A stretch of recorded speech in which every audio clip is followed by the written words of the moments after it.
Assalamualaikum, salam sejahtera. Terima kasih kerana telah memilih channel ini. Jangan lupa tekan butang like, komen, subscribe dan share untuk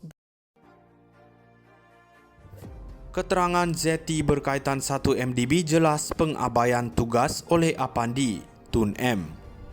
Kuala Lumpur, penyelesaian saman di luar mahkamah melibatkan bekas Peguam Negara Tan Sri Apandi Ali oleh kerajaan tidak mencerminkan dengan baik kedaulatan undang-undang negara.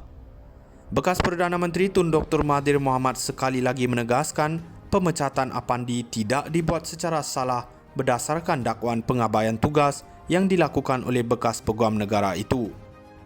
Kata Dr. Mahathir, ini dibuktikan melalui keterangan bekas Governor Bank Negara Tan Sri Zeti Akhtar Aziz di Mahkamah Tinggi berkaitan kes 1 Malaysia Development Berhad 1 MDB. Zeti dalam keterangannya berkata walaupun bukti terlalu banyak dikumpul dan direkodkan oleh Bank Negara Malaysia BNM, Peguam Negara ketika itu Apandi atas sebab yang tidak diketahui pada 11 September 2015 memutuskan IP itu diklasifikasikan sebagai tiada tindakan lanjut NFA. Dr. Mahathir berkata beliau tersentak selepas membaca laporan media berkaitan kenyataan Zeti tersebut.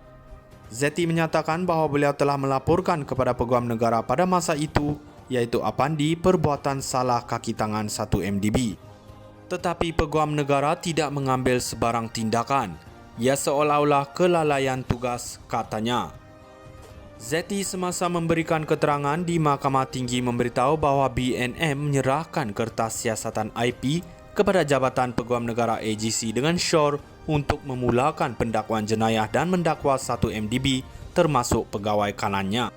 Mengulas lanjut, Dr. Mahathir berkata beliau bersedia untuk pergi ke mahkamah bagi menjelaskan mengapa Apandi perlu disingkirkan daripada jawatan sebagai Peguam Negara. Jelas Apandi selaku Peguam Negara tidak mengkaji kes itu secara menyeluruh sebelum mengisytiharkan Najib tiada kes untuk dijawab. Dr. Mahathir mendakwa perkara itu sekali lagi menunjukkan pengabaian tugas di pihak Apandi.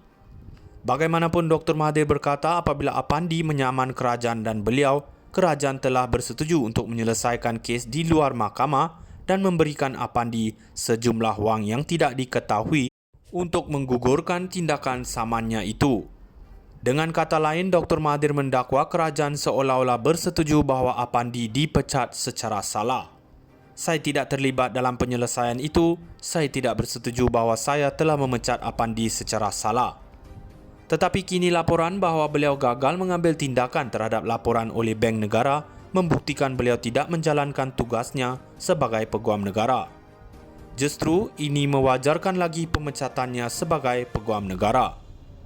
Peguam Negara seperti itu diberi pampasan dengan jumlah wang yang tidak diketahui, tidak mencerminkan dengan baik kedaulatan undang-undang di negara ini, jelasnya.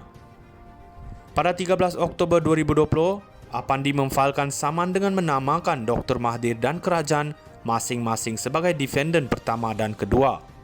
Memohon antara lain pengisytiharan penambatan kontraknya sebagai Peguam Negara yang dibuat oleh bekas Perdana Menteri itu sebagai tidak sah.